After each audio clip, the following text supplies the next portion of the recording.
Good, very good. Oh, can you shut that door? Oh, crap. Sorry, we're having a bit of a. The dogs are barking like crazy. We're very professional here. Oh yeah, no problem.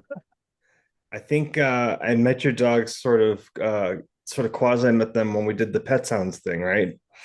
The story about Oh, pets. Oh yeah, yeah, but did we was that a Zoom thing or was that just a interview? That was just an interview. Yeah, it was probably over email actually. So Yeah, yeah. I meet don't think them, we but did. yeah. But yeah, about the dachshunds. How are they? Good, they're doing well. Yeah. It's Robots, good. are you? Where are you? Whose house are you at? It's my house studio. This is the studio that we record things in. Cool. That's where Yeah, where the magic happens, huh? the magic happens. Like the yeah, this is like the main rooms out there. So this is just the control room. Sweet. Awesome. Yeah. Yeah. Well, well, thanks for chatting with me. It's really a pleasure to speak with you guys. Yeah, thanks. Sorry it took so long to get together. Yeah, that's okay. It happens. I think we only really kind of bumped it once, maybe, but Yeah, I was like once or twice, but it yeah. was difficult for some reason. You guys been doing a lot of promotion for the in the build up Not, to the record. not a ton. I mean, Tim's been getting like, premieres and things like that, but like no, I mean it's kind of like the same stuff that we always do, and nothing too crazy. Hmm. Um like for our last record, it was like a double record with EPs, and every 2 weeks there was a single. Like it was like Yeah. a premiere on the record, the premiere on the video, premiere on the song. Uh-huh. So yeah, Tim's great at getting all that stuff for us. But like other than that, like yeah, it's been consistent. You know what I mean? Like yeah, the record comes out soon, so we'll Yeah. see what happens when that happens. But you did a video for each song. Ben always does them, like on every single song we've ever recorded, pretty much, except for the first record. I don't think he did everything for that. yeah, yeah. But You get a since few here and there. since the first record, he does a video for every single song. That's incredible. Is it a ton of work? I mean, it can be, but I mean, I work in like I work a door, so I can do a lot of that while I work door. If I work back door at the club I work at, or it's something that kind of fills my time and keeps me busy. So I like to give myself some busy work. Yeah, yeah. Do they have like a I mean, I watched some of the ones that Tim sent today for me to pick one to premiere, but Yeah. I haven't seen every video you guys have made. But is there like an ever like a narrative thread that kind of runs through them that ties them together in a way, or Well, Like the songs or the video in the song. the videos? I mean, sometimes I'll start with something that's just like the one about Paul Westerberg. I was just like, yeah, I'll find pictures of Paul Westerberg and I'll just with it. But I mean, yeah, some of it's less obvious. Like I don't know, a lot of it's more just visuals to go with the music. Like it's not very plot driven. Like Yeah. I just try to take it a step beyond having that kind of static image where it's like slightly moving, that some people do. And I just like to have something that kind of goes along with it, but has like pictures and stuff like that on it. So Totally, totally cool. yeah, I mean, we have a couple videos out there that were done like separate from what Ben did, like with a narrative, with a plot and everything. Uh-huh. But we don't do that too much. It was like we did it for Tilt, I think was the last one we did that was like that. well, somebody had made that for us. Somebody in Chicago made that for us. And then Signal, we did that video. That was a pretty big filmmaker here in Nashville that did it. Aside from that, yeah, we I guess like there's probably a couple more. Yeah, like Love and Winter, some of the animated ones. Oh, the animated ones. We used to do a lot of animated ones in the beginning that this guy used to do. Mm-hmm. And then like Ben was kind of developing his like graphic style with the video thing, and it's like a very distinct style that kind of like old MTV like vibe, like right, like kind of a it's kind of messy, a lot of Aeon Flux. Yeah. Like I don't know. So yeah, yeah, it always works really well. And we used to do a lot of projections behind us, and we would do Ben's videos with the projections, but maybe we'll start doing that again, but we haven't for a bit. You know what I mean? But Sure. like for a while, we've been just playing, without all the lights and stuff. Right. When did you get started writing record? This one? Mm-hmm. We always write. I mean, I feel like we don't sit down and write a record. We have like always about 70 or so songs that are in a hard drive that we're constantly recording. So like for a while when we're like peak, when I wasn't working at all, we would do 3 or 4 songs a week at least, right? Done. Like 3 or 4 songs a week. Then we would just put them into a folder. And the way we release records is we'll go and recently it's been more like patches of songs recorded around the same time that becomes a record. But prior to that, we would fill EPs with like maybe you'd have a song that was written a week ago and then a song that was written 5 years ago on the same record. Yeah. But these days, I feel like, especially with content providers, was like a lot more. One series of a lot off the top of the list. Yeah, like that last record, like Through the Grove, like that was a way older song. Like way older. That was like pre-pandemic song. Yeah, I mean, and some of those, like you don't know how they're going to do because you've had them sitting there for a while, and then like but they end up doing pretty well out there on their own. And we organized those EPs into different themes. So each different theme, we could pull songs. Like one was a little bit more like just like indie twee kind of vibes, and one was more like gothy, darker, and like we could pull from songs that we have all the time. But like recently, like I said, we've been doing like content providers, all the songs kind of we pieced them together at around the same period, and like a lot of them are about the same thing, which we were talking about, the modern era of being in a band, whatever that means anymore, Yeah. But there's some so in addition to it being a cheeky title, there's actually some truth to it. I mean, the fact that you guys churn out so much content. Yeah, but we don't do it in the same way. Like it seems like on TikTok I see a lot of these days like an artist will have one single and they'll literally do 1,000 videos for like one piece of music that's like 5 seconds long, and they'll do another video with that same hook, and they'll like, but that's how they're building their audiences that way. We're different, whereas we release a lot of full songs and a lot of music, and like maybe do one social media post every time something's released. Like I don't want to spend all day on social media. Like we used to try to keep up and do things, but there's nothing that's that interesting about any of us that I need to tell you what I'm eating, or like I need to have a ring light on me all the time, which is what I was trying to put on for a joke. But yeah, I don't know. It sounds very like but I'm just like social media has kind of broken us, I think, in a lot of ways. So I don't know. We just let the music speak for itself. You know what I mean? I guess. Yeah, I don't think there's anything special enough about anybody to warrant, posting what they're eating or what they're unpacking or unboxing, on social media. It doesn't make any sense. If an artist did that in the past, I wouldn't.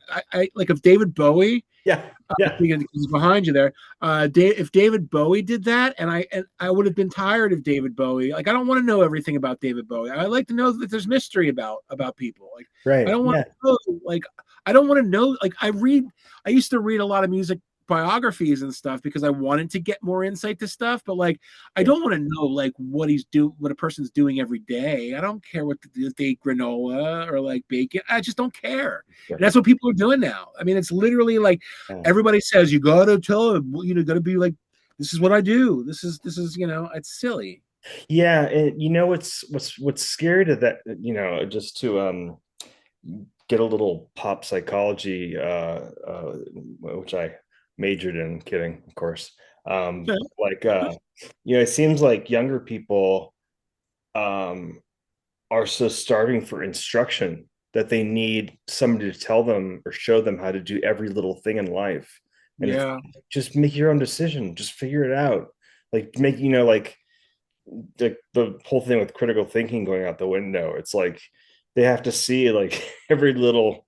And I mean, the flip side of that being, of course, like YouTube is pretty cool in terms of like if you're the kind of person who, wants to learn how to take apart a laundry machine or a washing machine or whatever. Yeah, I use it all the time for that. Yeah, that's cool, But like, the art of eating a bowl of cereal is like, come on.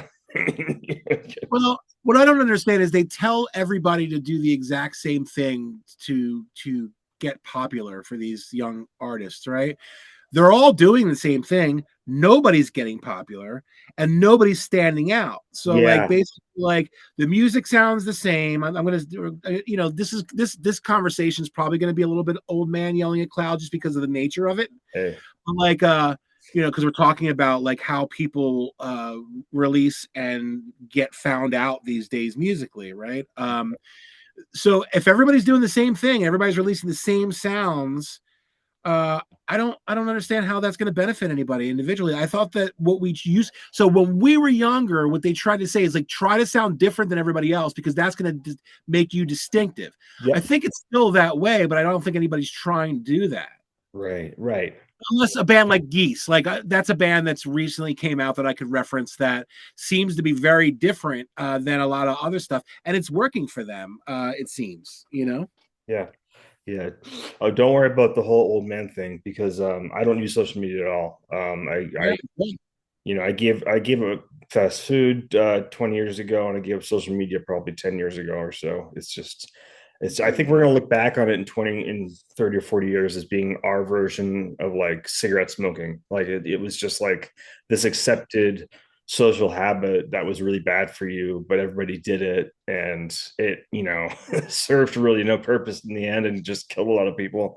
You know? Yeah. And it's like false confidence for a lot of artists that like maybe build up a following on TikTok, and then they show up to a place to play and there's nobody there. Right. And then there's artists that I know that like if you look at their Spotify numbers or like their TikTok or social media or Instagram numbers, it looks like they're like not like non-existent, yet they can go out and play and there could be an audience in different cities that come to see them. So it's really hard to gauge what's successful these days. So if you're talking in reference to younger bands, then how are they building that audience if it's not through social media, like just the old-fashioned way? I mean, I guess some of them would. Yeah. I don't know if traveling from club to club means anything anymore. I mean, we do it, but you know, we have audiences and we have like promoters that we work with, and they have, you know, by the nature of what we do, it's kind of all over the map. But like we could play a goth night, and we could also play like a just a regular show, indie rock show, right? So like there's that open to us, and we go around and play these different things. Sure. But I don't know. I don't think I don't know if you buy a van, sleep in the van, and do that anymore. I think they do it through social media. Mm-hmm. I don't know. That's a good question. I don't know how they're building. I'm thinking mostly older bands. Like if you see like an older artist, an artist that's been doing it for 20 years or something, their social media numbers might be off. Or like there's some singer songwriters here in Nashville. I'll see like they'll have no numbers, but they have a following because they do those little festivals around, or they'll have a booking agent that does like living room concerts that they can go do those house shows and things. Yeah. So I think that might be the way. Yeah. Maybe instead of clubs, it's house shows and like living room concerts. Even people like I mean David Bazan. David Bazan that forever. Like Pedro the Lion. Yeah. Mm-hmm. Yeah. I mean, the house show circuit for some people is definitely their bread and butter. Mm-hmm. Yeah. Not to change subjects, but someone in Nashville has really exploded in the last year or so. And I'm happy to see it is the comedian Nate Bargatze. Oh yeah. Yeah, he's I thought I saw him at the Ryman open up for somebody. I forget who it was. Yeah, he just hosted the Tonys or what is it? Yeah. Everyone's. Yeah. But yeah, he was on Conan's podcast too. He's all over the place. Yeah, he's comedians are like the rock stars of they're doing arenas and like stadiums. Some of them, it's nuts. Which is weird. Have you gone to any of those shows? I mean, I haven't seen it. I go to small comedy clubs like Zanies every now and again and see something, but no, I don't follow comedy. I'll watch the stuff on Netflix when it comes up. Like, sure, what's it, Bill Burr or whatever? He's funny. You know what I mean? I'll watch. What's his name? Who does the podcast? He's always like in crisis. Who is it? Mark Maron. Mark Maron. I love Mark Maron. I think his are always really funny. Yeah. But yeah, I'll watch them as they come up. But it's just so weird though, because the biggest venue here in the Boise area is this Extra Mile Arena. It's, I don't know, 15,000, 20,000 or something. And Bill Burr will play there, and it's just you're watching a tiny dot on a stage with no music, and it's like it's so odd that has taken. That's odd to me. Comedy seems to be like thrive in clubs, but Yeah, I think most music and art and things are better in small. Yeah. So can we go back to talking about how you chose these songs for this record? I mean, because the theme of being resistant to, I guess, change, like trends and kind of changing times is so it's so broad, I suppose. So like, but these songs also seem to be they're extremely catchy and they're fun and they're pretty fast. So what to what extent did you pick this collection out of, for aesthetic reasons or for message reasons? Like, was sequencing difficult? do you remember how we came up with this? I mean, content providers. I mean, the title came from the song, but like a lot of the stuff that I wrote, a lot of this stuff too was like, biographies of different people. I mean, it was like me being a content consumer. So I mean, like, right, when I was like writing about like the guy that inspired like Rain Man or whatever, I watch a lot of stuff on like YouTube about people's lives. So I mean, if YouTube has anything good for me, I mean, that's where I get a lot of it. Yeah. But yeah, it's if anything, the broad theme is more of like, it's not just the problems of being a content provider. It's more like these are people that are content providers now. It's people used to. I thought it was ironic or funny in a way because, like, I mean, I'd like to call myself a musician or I'd like to call myself an artist, but really, I mean, when it comes down to it, I mean, I'm like a show on Netflix. I'm just a content provider. Like I'm just another like, noise being made out there with everything else. But I mean, like, it doesn't mean I can't appreciate those things. I mean, you could say that about, Kim Peek or, now that he's just a face on YouTube, but I mean, he was an interesting human being, and he had a lot to him. Yeah. But yeah, I mean, it's different things coming from content providers. Like, Right. The Great Extortionist is a guy that, would he'd pretty much make his living as a content provider because people got arrested and he'd put their mugshots online, and that's the whole idea. He'd pretty much extort them in the most legal way possible, and they could pay him to take it down, but it was perfectly legal for him to put their mugshots up. Oh my God. I had a friend that got caught by him. Like, he came to visit me for a weekend in Nashville.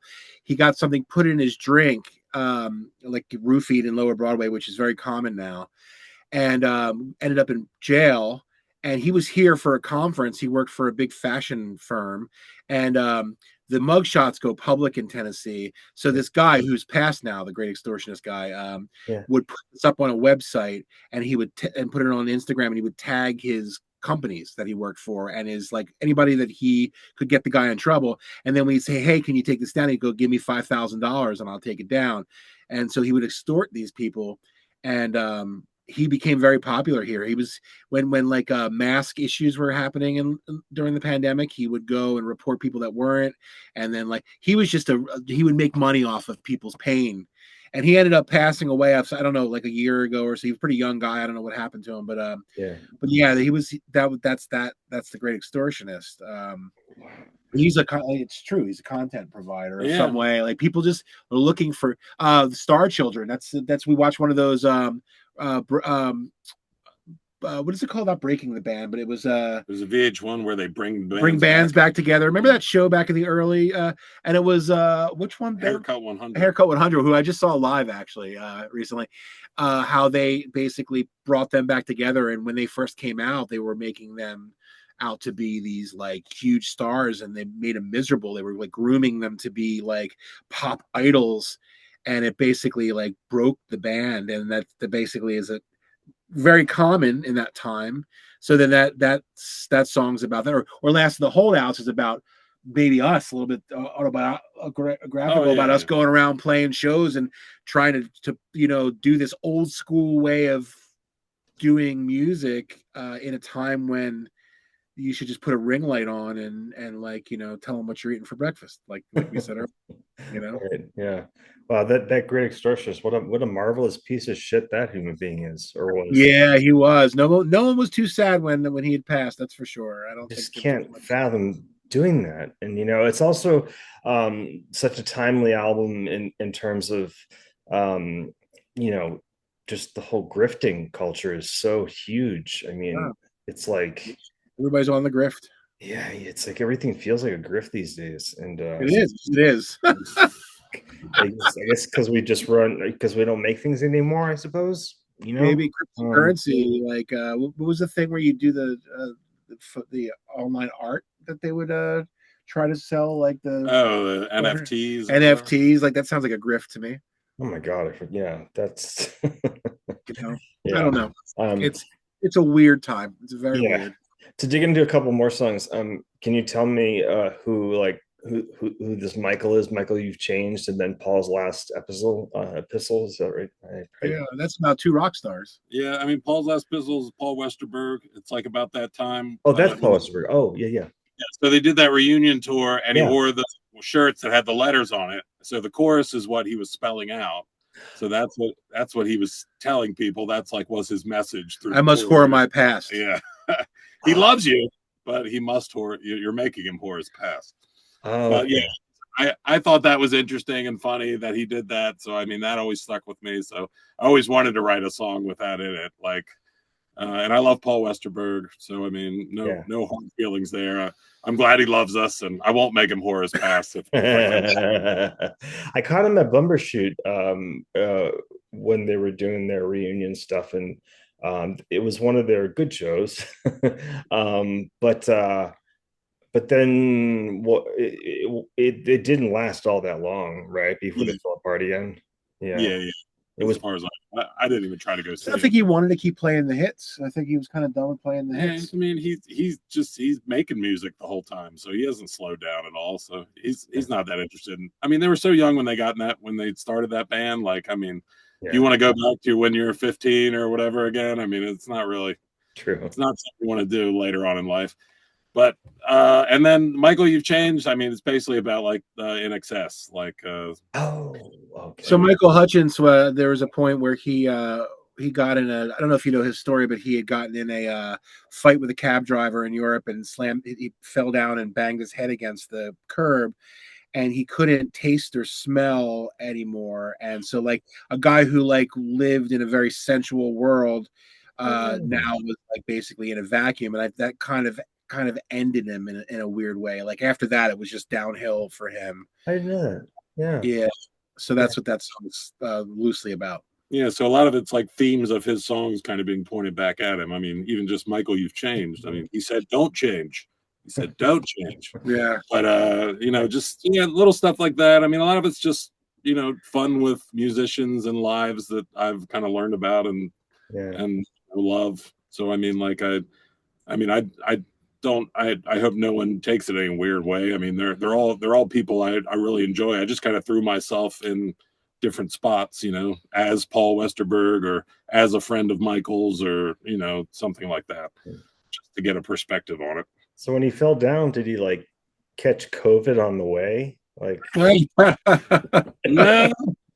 Sorry. No, COVID then. No, couldn't. It was part of his brain got, I guess, for its. It was a brain fog of sorts. Yeah.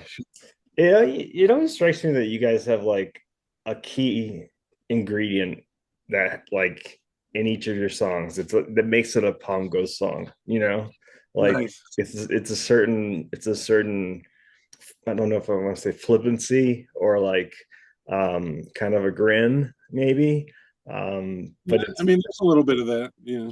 Well, the funny thing is like when we did the photo shoot, I had that idea of the photo shoot where like we're dressed all in black and like here's our like normal serious like dark music selves, and then we dress up like clowns and we're like making these like kind of funny faces. It's funny when we first released that photo.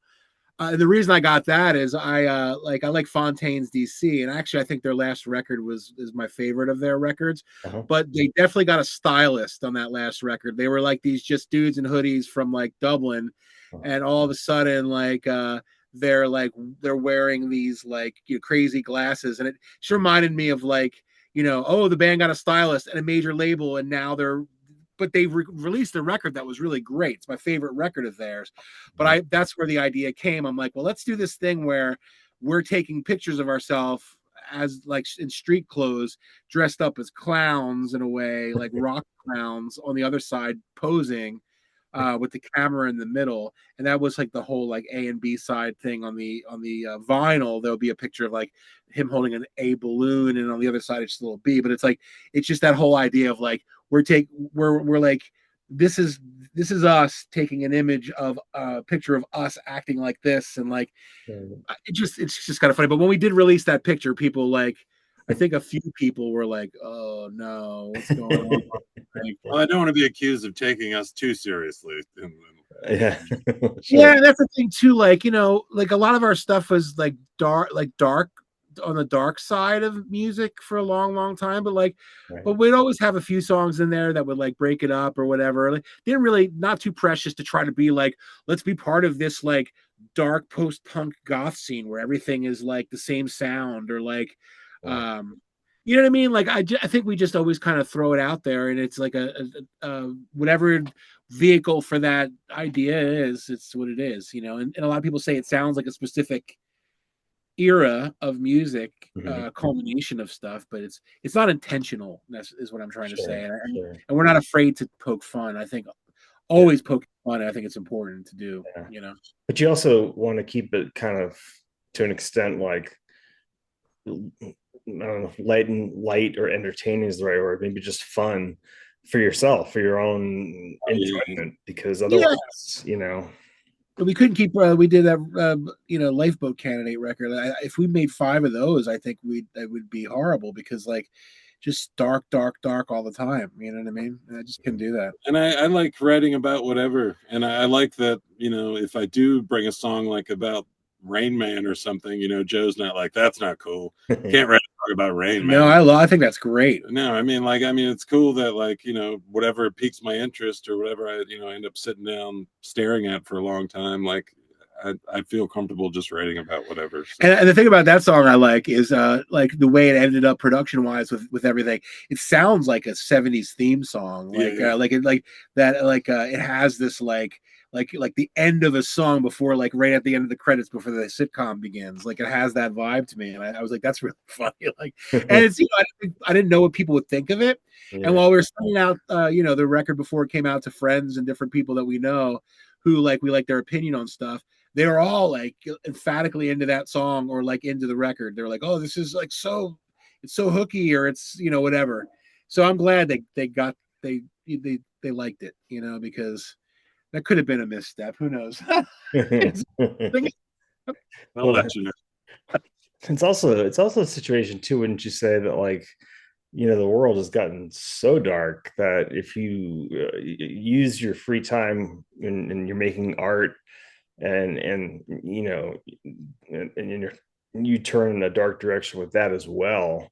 I mean, you got to kind of come up for a breather at some point, right? Yeah. Definitely. Yeah.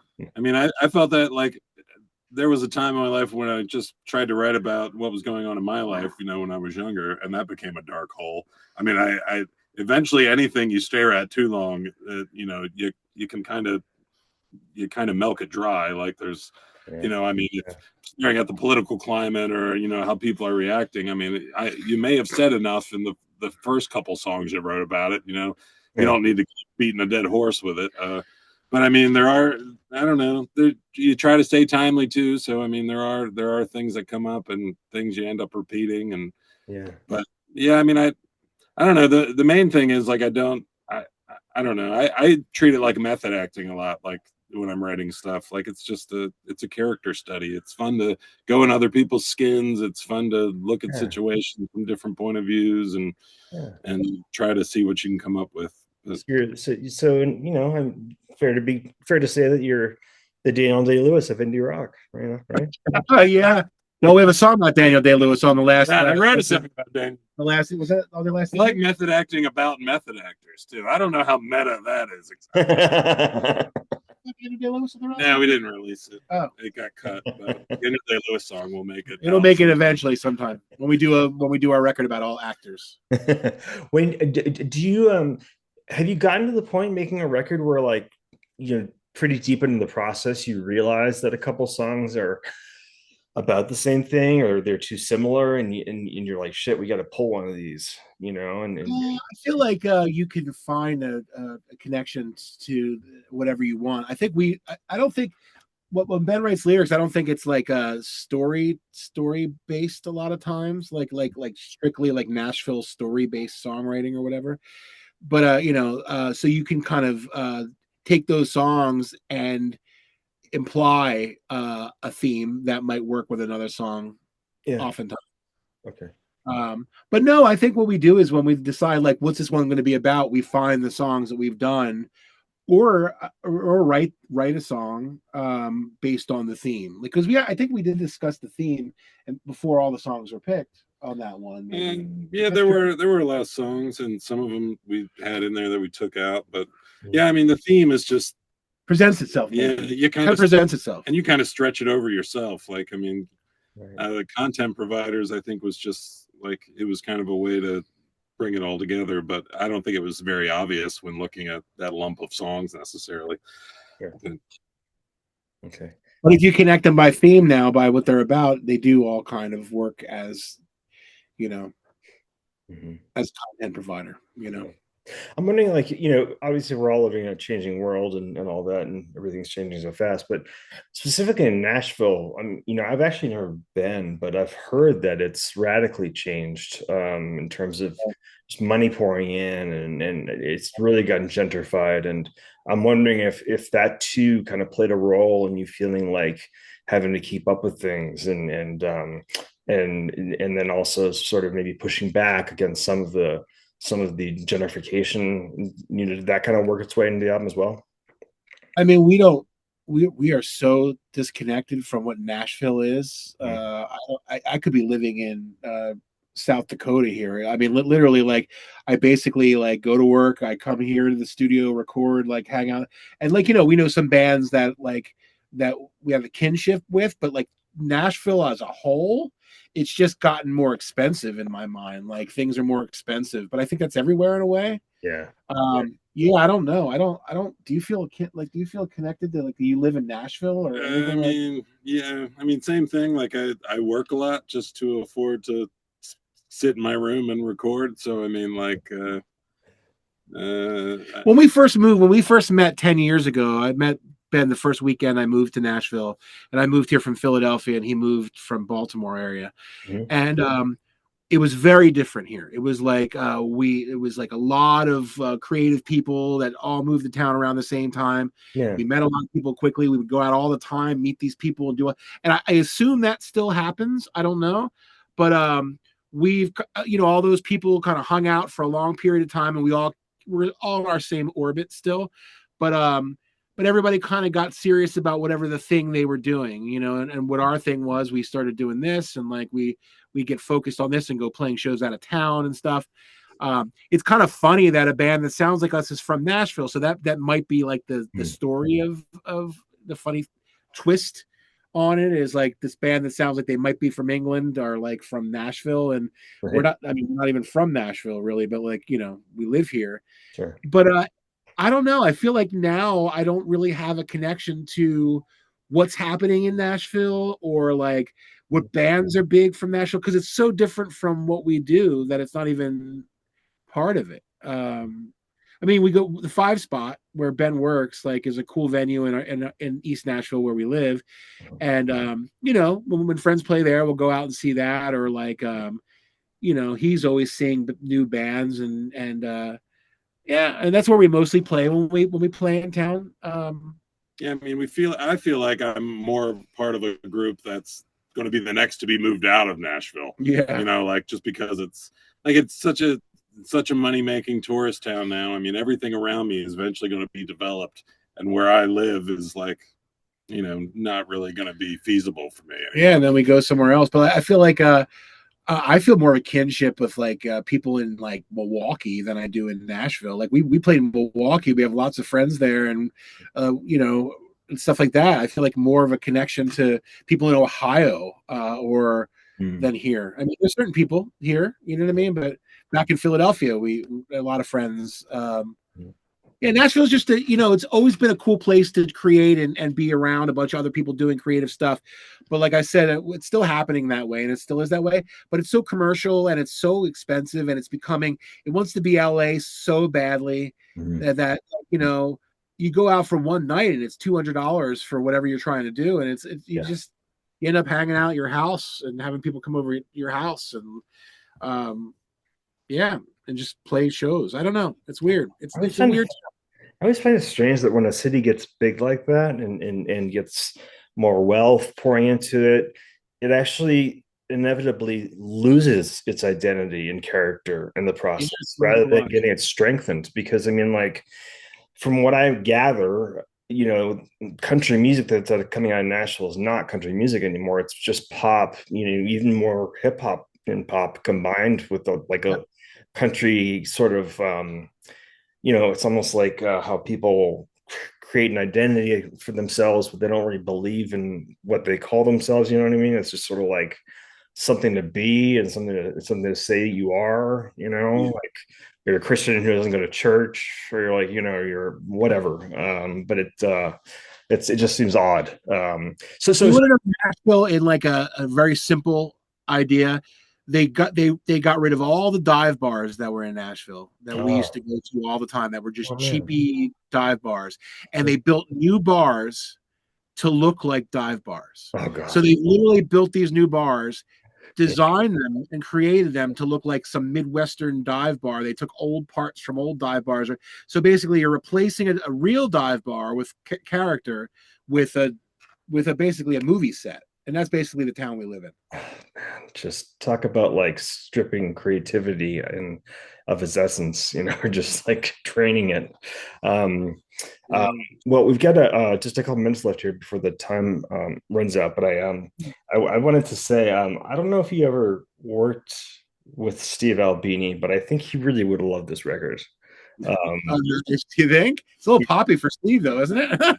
Didn't he say the Pixies were too poppy? I think the content providers concepts would have really floated the boat. Yeah, I thought about it many times about going to work. I have friends that went up there to record with him. Are you happier with this album than any other release you put out so far? I mean, every latest record is, I think every band says that. So yeah, I mean, yeah. I'm more excited to see what people think about it. Like, I never know what to think. Like, when I put it out there, it's like, is anybody going to like my kid? And I send him off to school. But like, I mean, when he comes back with some stickers on his report card, I'm always happy. Yeah, we never know what song's going to resonate either. I always think like, let's pick the singles and we sit there and talk about that, and then whatever like blows up or whatever that means, or like whatever gets some traction, are the ones that we least expect it to be. So like at this point, it's just like we're just going to keep releasing. We're just going to be content providers, honestly. After this record, keep on releasing songs, release EPs, and that's all we're going to do until like the well runs dry, I guess. There you go. Yeah, as long as you stay happy, it keeps making you happy. Exactly, it does. Yeah, but that's what I kind of do with writing. So thank you guys so much. It's a pleasure to put the names to faces, and congratulations on the record. I love it. I only talk with bands whose records I love, and that's awesome. Thank you. And it's really been a pleasure. You guys, you got so much character, and you're so much fun to talk to and work with. So yeah, thanks, man. Thanks, man. It's really been a pleasure. Thanks, and congratulations. Yeah, thank you. Yeah, we'll be in touch. All right, awesome. Okay, thanks guys. Thanks a lot. Right, yeah, bye-bye.